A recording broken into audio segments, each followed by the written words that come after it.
All right, here we are on Eternal Empire, spawning in the bottom left-hand corner. It's our blue Terran player playing for Alpha X. Make some noise for Cuddlebear. All right. I was kind of hoping. No, well, anyway. In its upper side, there is that red Zerg player fighting for Psystorm Gaming. He is none other than Silky. Silky Smooth. Buy it now. Zerg material. Don't you worry. I will make sure that you get the Alpha X players in Game 2, I promise. Nice. We still got a Series 2 with an Alpha X player as well right there waiting for us. I believe, if I'm not mistaken, I was looking around a little bit in this bracket. Cuddlebear can't unfortunately make it anymore, but Silky, I believe Silky might still have an option to get himself some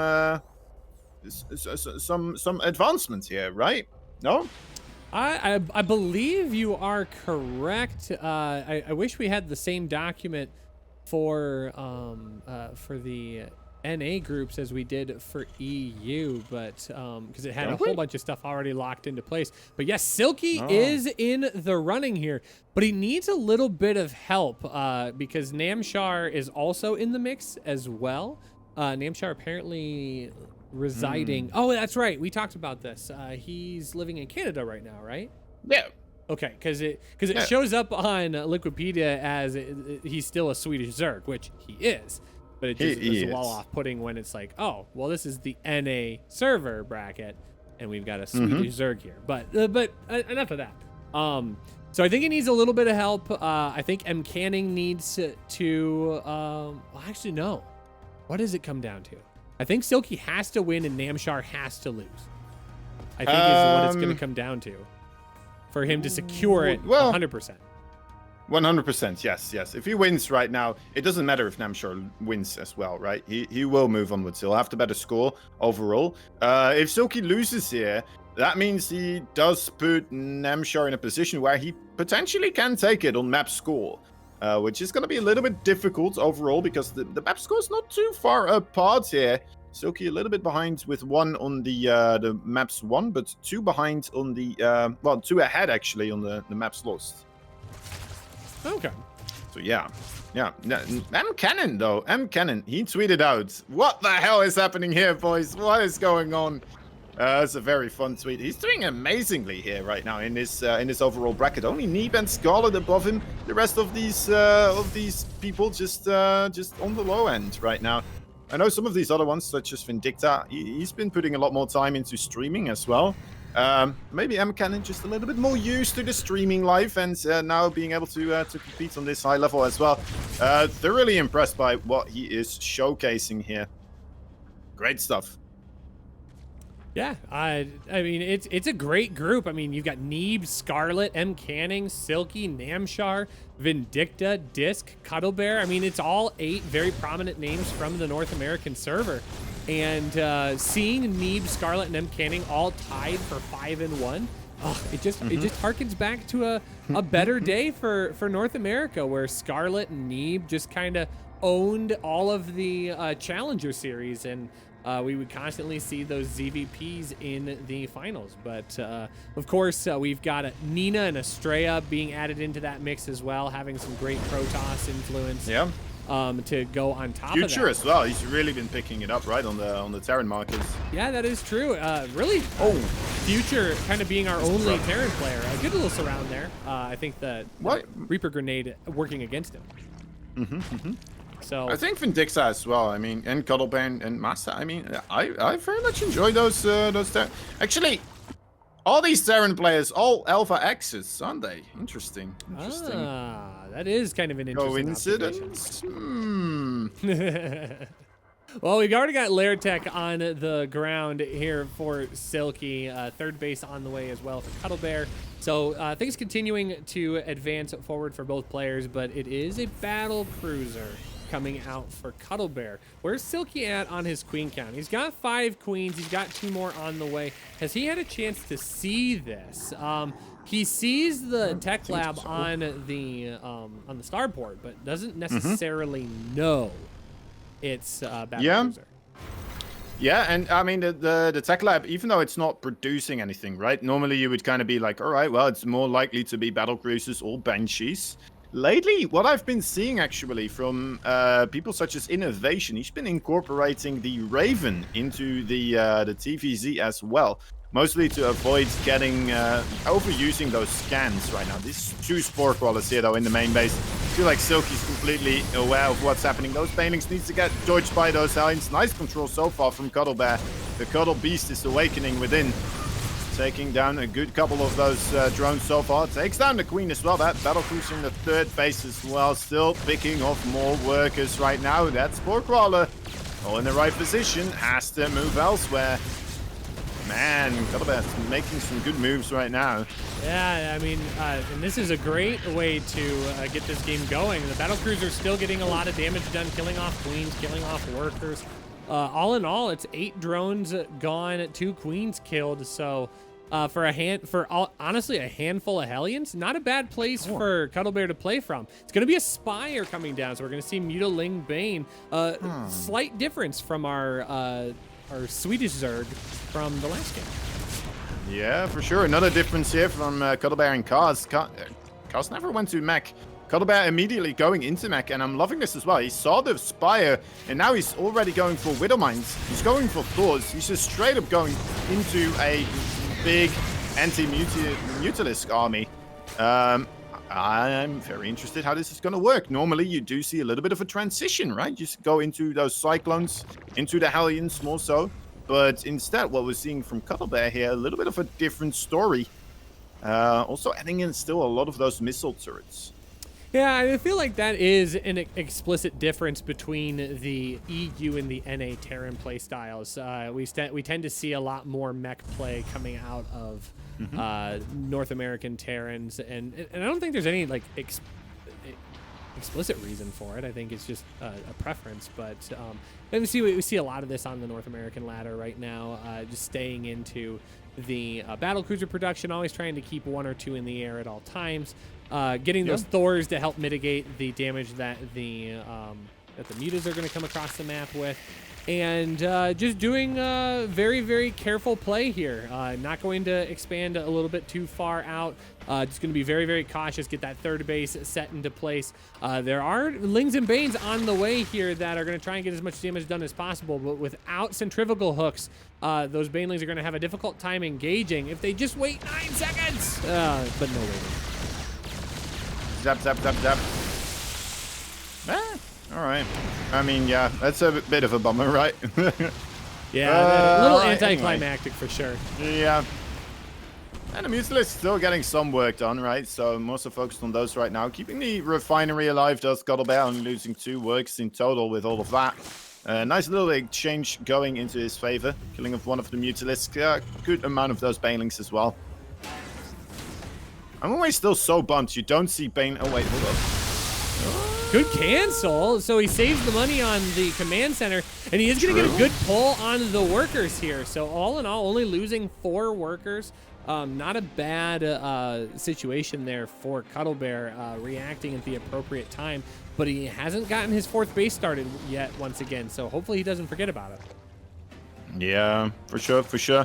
Yeah, okay, there it is on the production tab. All right, so as I was saying, I'm always a little bit bummed you don't see Banelings on the units lost tab when they actually explode themselves onto units. They don't count as units lost. Just a little bit of a difficult thing then to read into the actual unit losses there for the Zerg. Yeah, that is kind of interesting.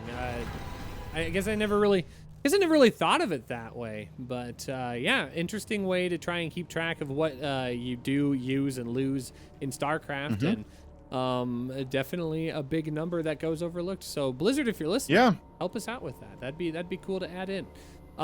It does look like Silky's going to continue to have good air presence here, adding in those corruptors. Going up to that hive tech, more than likely we are going to see a greater Spire, and that will be a good choice against this large mech army here. We are adding in more battle cruisers here. It does look like we've got 2 in the air so far. A lot of tanks on the ground. Thors. I mean, this is as full mech as it gets here, Kozan. For sure, for sure. And here's that Ravager Baneling Bile ready to start knocking on the door. What are the defense looking like for Cuddlebear? He doesn't have that many siege tanks yet, does he? Even if he does against this amount of Ravager... Okay, no, yes, it's a fair amount. He's got 6 so far. Yeah. Silky does stop yet another command center being built here, but the 4th is going to be able to land. I think there's enough here to be able to secure this location.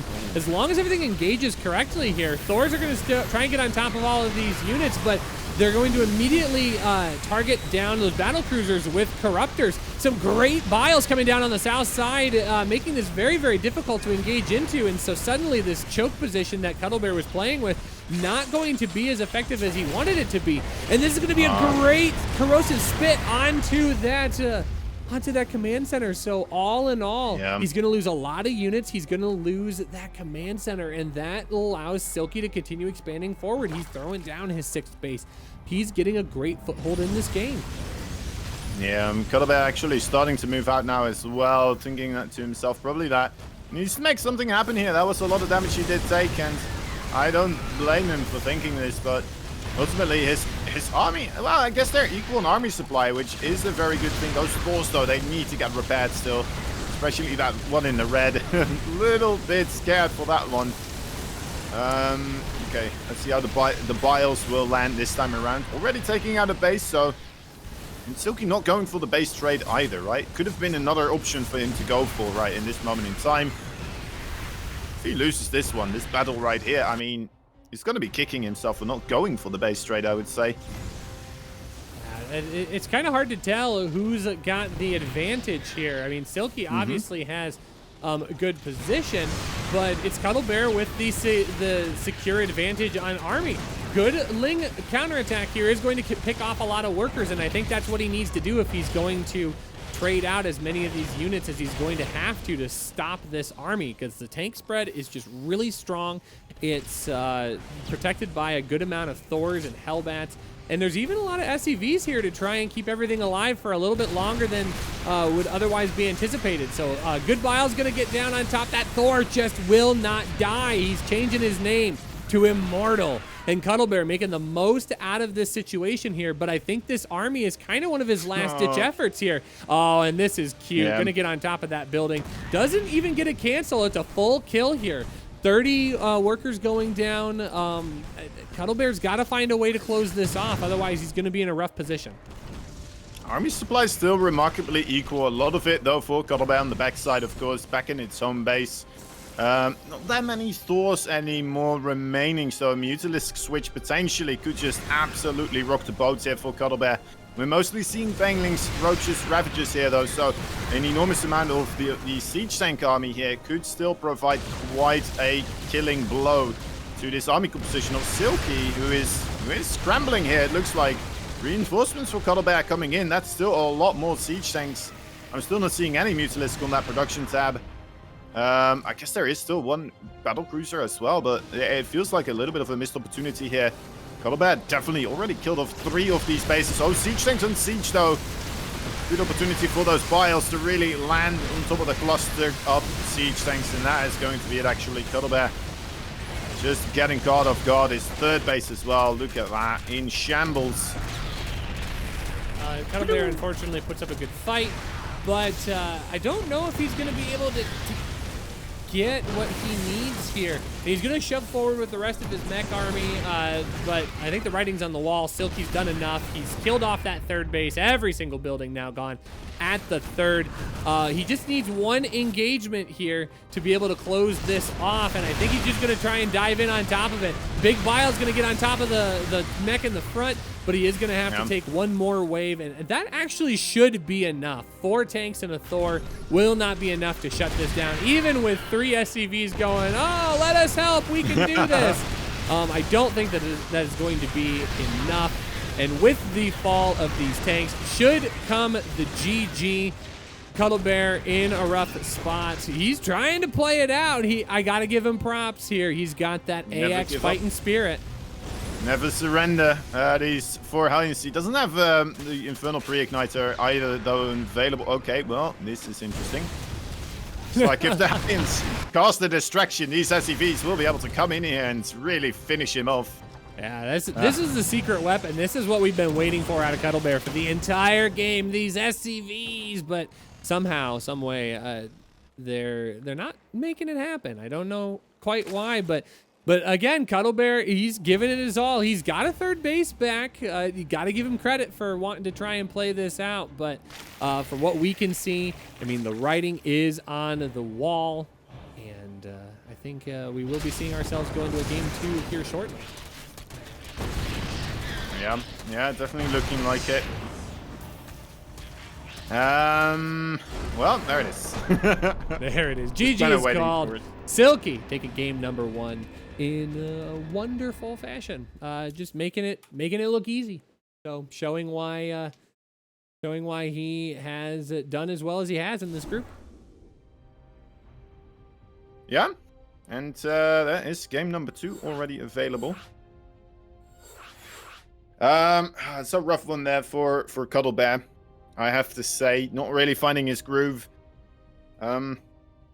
Just never quite having the resources that he needed to set up a good force, right? Well, he had a little bit of a force, but then losing that 4th base and moving across the map.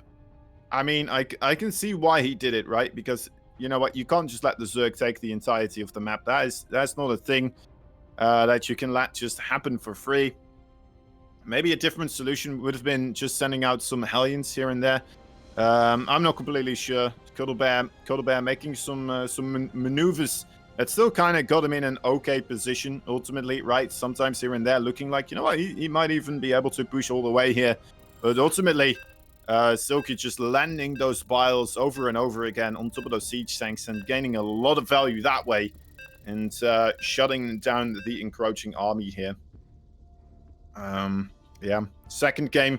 Everdream. I always say this is a Zerg favored map, but you know, it can go in Terran favor as well. I think this one is fairly balanced overall. Fairly balanced.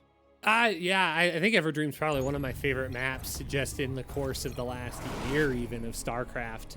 It's very open to a lot of different play styles, very acceptable to do many different things. I think all races benefit from the pros and cons, and I think it's just a good map.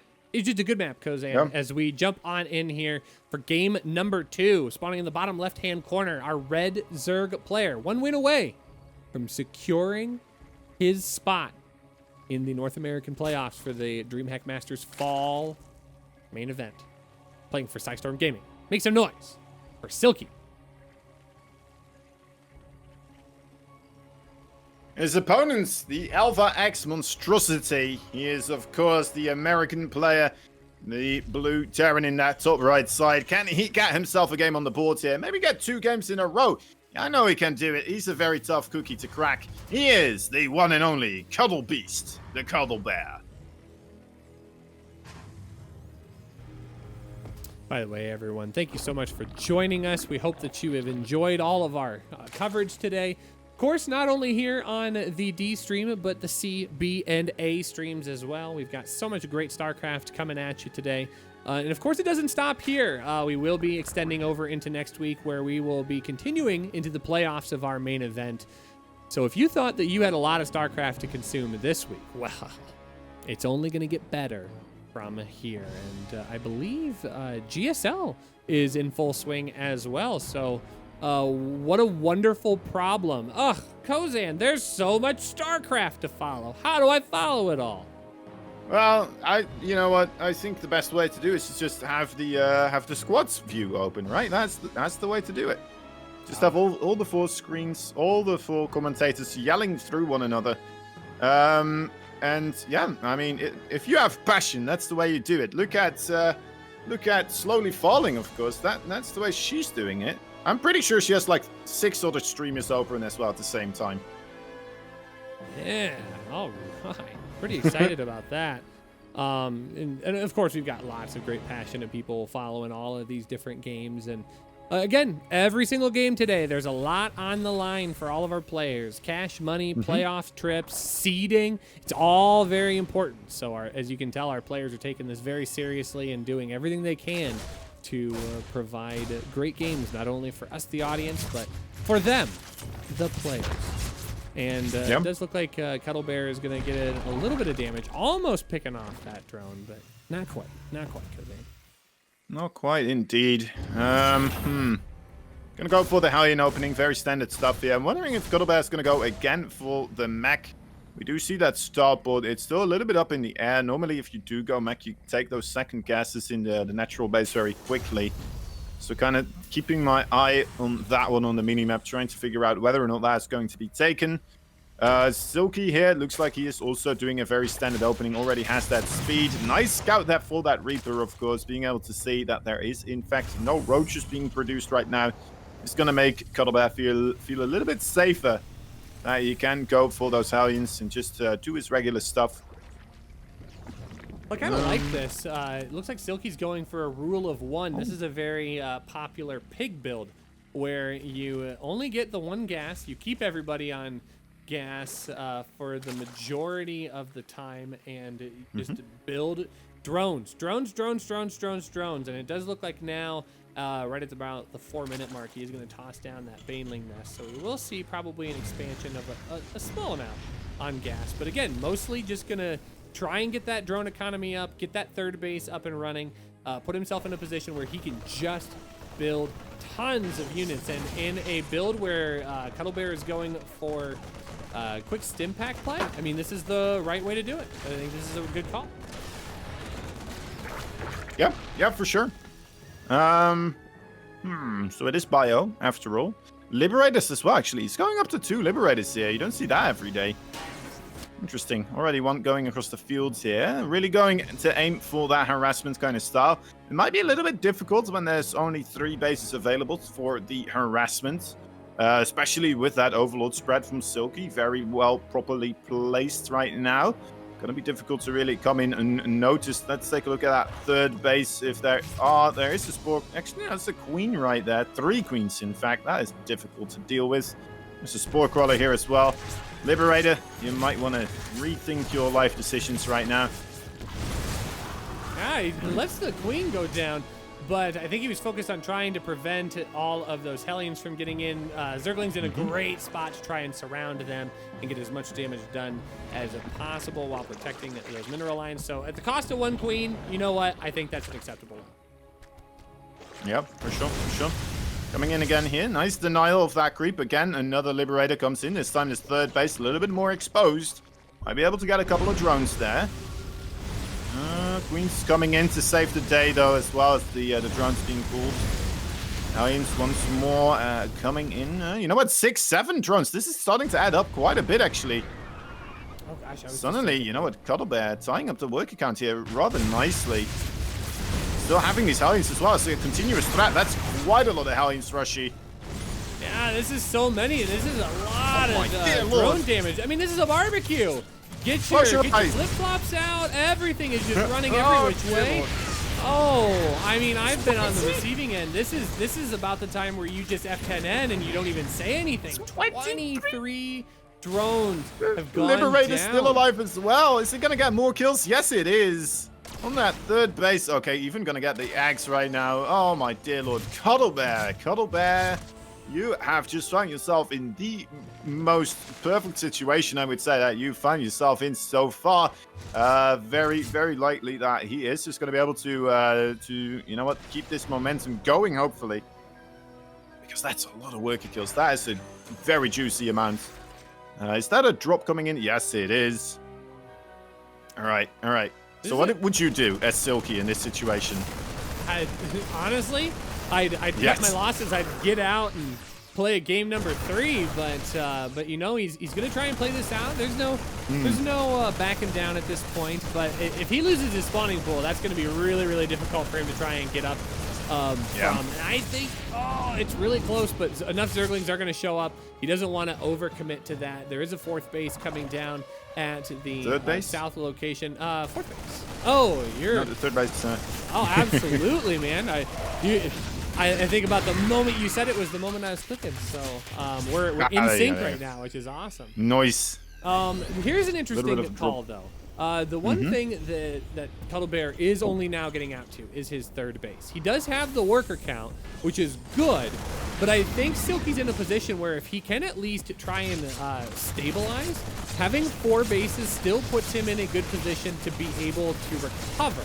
So we're going to have to see if he's able to do that, and he does manage to pick off those the medevac, so that will help, but can he stop this push at the front of the 4th?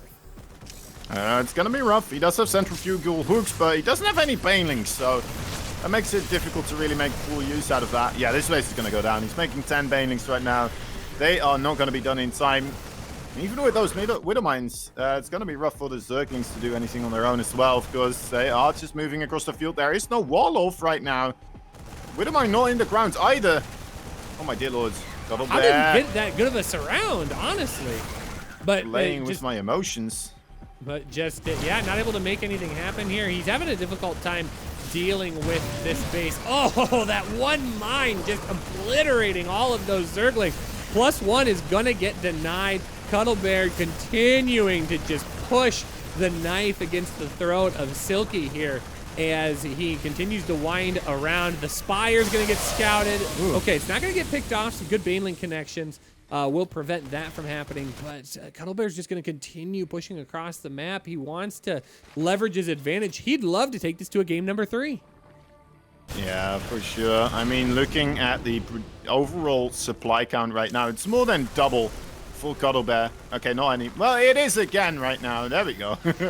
Going back and forth. But yeah, around the doubling the supply of Silky right now. Very, very well done by Cuddlebear. I wouldn't be surprised to see a GG coming up here. Yeah, there it is. GG. Cuddlebear. That's what I like to see. The Alpha Xer striking again and showing us all that, you know, this man doesn't just know how to cuddle. He knows how to beat the living snot out of you. At a game of StarCraft 2, of course. I kind of thought you were going to say he doesn't know how to. He also knows how to cuddle, but he also knows how to bear. And I was like, what does that mean? Can you explain that to me? I feel like that might be an internet thing that I just don't know at this point. But we do have a game number 3 on our hands. Oh, Kozan, we're going to Submarine. Submarine, that's a good Terran map. Submarine. That's what a good Terran map.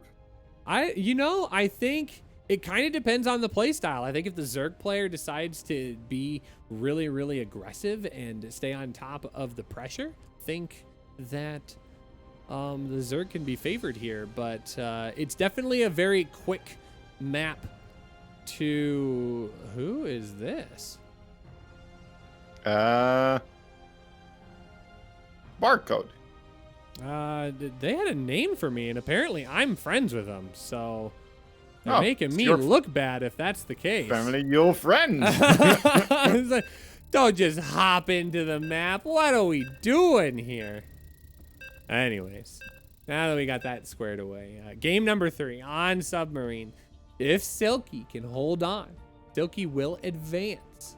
But if he does not, then he needs his fellow Group A Namshar to lose. And where are we at on that? Let's get a bit of a narrative going. Namshar's 1-up against Disc. It's 1-0. So I mean, Silky's got to win. I would say it's just easy enough to put it that way. Silky needs to win if he wants to advance. He's got to keep his own destiny in his hands. And he's spawned here on the top left-hand corner of Submarine. Our red Zerg player playing for Psystorm Gaming. 1 win away from advancing. Make some noise. Or Silky. Can't believe you're giving me him twice right now. You're welcome. All right. This blue American Terran player. A man of my heart.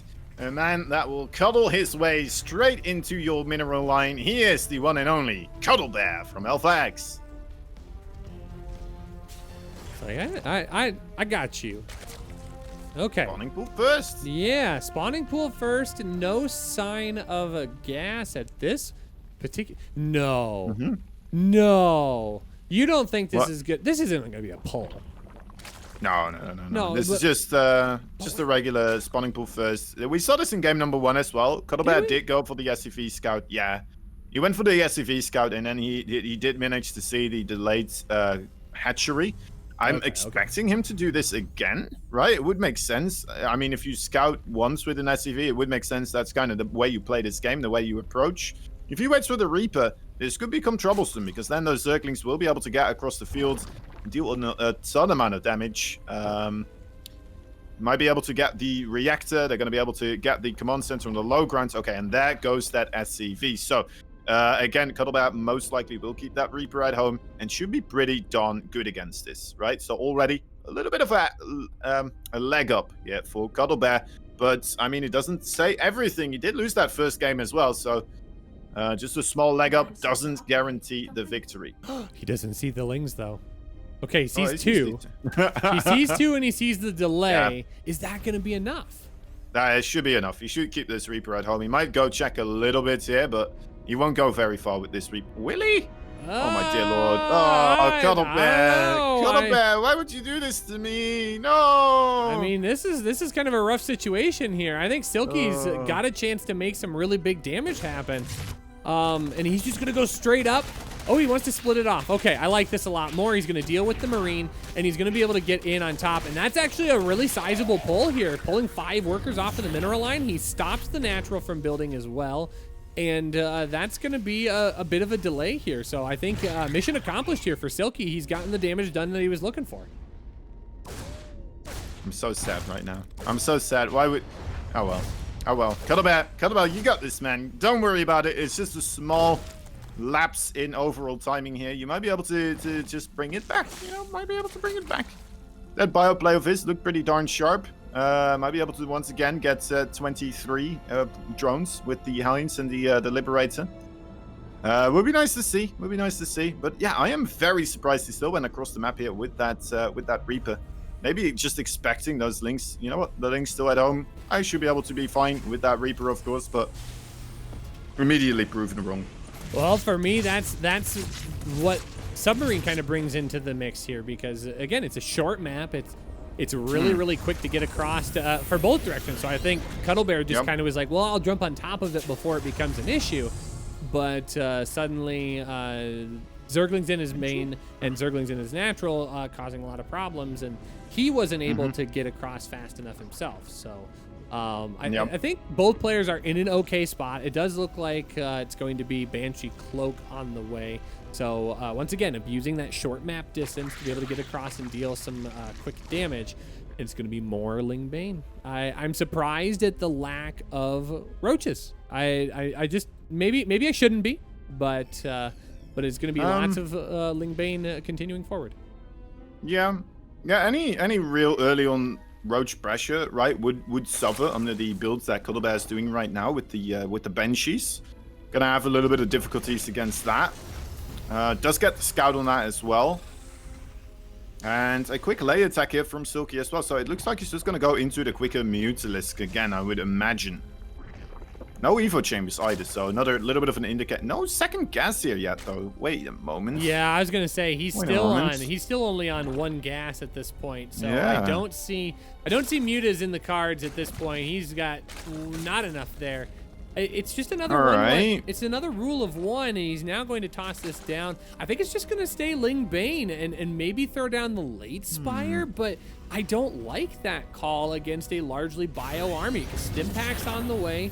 There is no Evo, or there's no engineering bay as it sits right now. They're just now being built on the back side here. Getting a great surround on those Hellions, though. All these workers are going to be exposed, and this is going to be a bit of a problem here for Cuddlebear. He's going to lose so many of these workers. Yeah, that is very rough. He had a lot less Hellions than I thought initially he would have.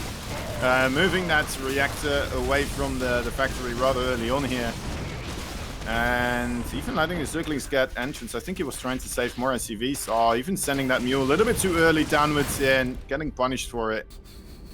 All right, well, man, this seems like the game of oofs. This is really the game of oofs, isn't it? Jeez Louise, or the series of oofs, I should say.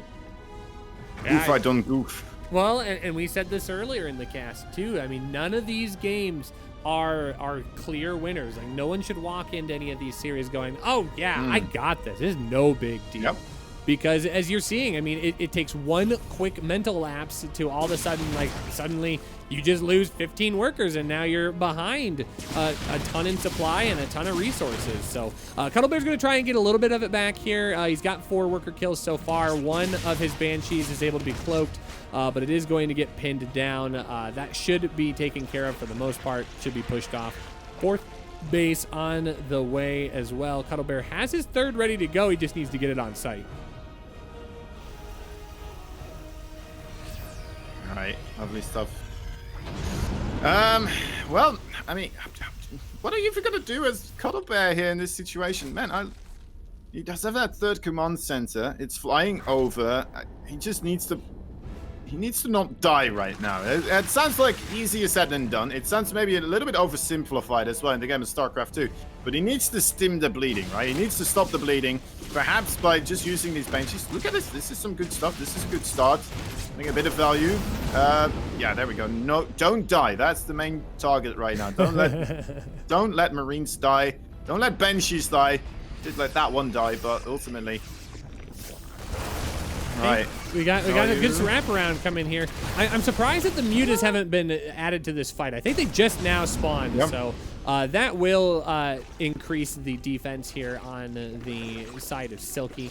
So 1-1 on the way. It's about halfway done as it sits. +1 armor is on the way. Okay, he just started +1 attack a little bit easier, or a little bit earlier, excuse me. So I was wondering if maybe he missed that or got canceled by accident, but more drops coming in here. I think the mutas will make this push go back, but it's gonna be a second push on the top side that should add a lot more potential damage as well. Yeah, maybe just drop 1 medevac here to cancel that hatchery. No, it's gonna go for the full-on drone kills here, it looks like. Knows that those Mutalisks are elsewhere, so might have a little bit of an opportunity here. Now, he's doing an okay job overall. If we look at the income graph, things are starting to equal out a little bit here with his continuous pressure. We'll move on to the top now again, get himself behind these mineral patches. Just trade efficiently. Look at that, picking up 2 of those low HP Mutalisks. Great job there. But getting those, still, I mean, yeah. Getting the medevacs is a good trade though for Silky here. So if he can get on top of that, he's just gonna wait for those boosts to get out of the way, and that will get done. But also take a look at the creep spread here. Silky's getting a nice grip on this map in terms of creep. He's all the way out to the center. He's got good surround on the south side as well. So putting himself in a smart position. He's got flyer attack upgrade at +1 on the way. There's just gonna be more Mutaling Bane. Oh, but he can't throw away mutas like that. That is a spendy endeavor that he cannot do more than once. For sure, for sure. How many Mutalisks does he have? He only has 10 right now. He already lost 8 of them. He's not producing any more. He's still getting the flyer attack upgrade though, but... I feel like that it's a very strong possibility that as he accrues more gas, he's gonna be able to collect more of these mutas. And as we've seen in the past, oh my dear Lord! Okay, well, he's gonna have to make more mutas now because he just lost about, well, I guess he actually hung on to them all. They're just all dangerously low, but he does have 1 more muta. But to the point I was gonna make is eventually your opponent's gonna shift out of those mine productions, and at that point you can remax on those mutas, really jump on top of an army, really scare your opponent and make something happen. But he's gotta wait for those mines to be taken off of the field before he can make that happen. Yeah, and so far, I don't think that is going to be really quickly here. We see the drilling class as well being upgraded, so Cuddlebear really doubling down on them. But yeah, I think it's going to be a while before Cuddlebear feels comfortable enough to really transition into some sort of a late game tech, right? Whether it be adding in more Marauders, whether it be getting himself up to Ghosts and such. It's a rough one. It's just a very rough uphill battle here for a while now for Cuddlebear. But you know what? He's making some good moves, and if he keeps this up for a little bit longer, dropping the third base as well, by the way. If he keeps this up for a little bit longer, keeps trading efficiently, he might be able to make something happen here. 10 drones? How did he get 10 drones there? Yeah, that was a very, very good play here. He's going to lose all of those units to the mutas. And again, I mean, we got more mutas on the field. We've got at least 16. Okay, he's got 15. So in a good spot in that regard. Silky's overall supply count is significantly higher. He's struggling right now not being even on upgrades. 2-2 for Cuddlebear to the 1-1 of Silky, and Silky doing a good job trying to mitigate the damage of those mines. Those will get all cleaned up. This base is going to get shut down for the brief moment, and this is a lot of Ling Bane. He needs those mutas to help cover, but I don't think he can quite get on top of that just yet. So this base is going to be put on hold for now, but I think it's just going to be temporary. Oh, he's got a Zergling burrowed. I love it. He's going to have to burn a scan to deal with that. Yeah, it's a great job there by Silky. I'm liking what we're seeing from Cuddlebear as well with the added in Thor right now. Great way to zone those Mutalisks away. If you do get a couple of good hits on those Mutalisks with Widow Mines immediately at 1 or 2 4 shots as well, entered into the mix, suddenly can make all the difference right there. 3 missile turrets, not going to be enough against this clump of Mutalisk. My dear lord, more mining being in the night here. The Widow Mine's not getting the greatest connections. I feel like things are looking worse now for Cuddlebear. He may be coming into the end times right now. As his Marines are also dying. Oh, and I love how patient Silky was. He had so many of those Banelings right next to a Thor. Does a good job. Doesn't detonate them by accident. He's going to pick up so many of these workers. 5 do go down. Oh, they're going to retarget onto those Marines. No way. No way the Mutas trade out on that. No way. The Mutas are just so good right now. Not enough Marines to deal with that, and they're just going to go right back to workers. Anytime I try to engage Marines like that with Mutas, I lose them all the time. So Silky playing very confidently, knows what he has and knows what he's up against. Very well played by Silky, controlling the pace of this game once again. Yeah, and that was with +2/+2 Marines as well, right? And only +1 attack for the Mutalisk. So great insight overall, knowing what can and cannot work. The Ultralisk Spire did get scouted there by Cuddlebear. Does see that is now a thing with his drop. A drop over that did trade okay against Zerglings, but ultimately at this moment in time, he's been so behind on economy that he needs more than just a good trade versus Zerglings. He's gonna lose these 2 bases again. Mining stopping again. This is. Oh yeah, I mean it's consistent worker loss. He's down 84 to 52. And it's just getting worse and worse here for Cuddlebear. And Silky has done it. He clears off that 4th base, and that's all it's going to take. And Silky, with a 2-1 victory, is going to advance on to the playoffs.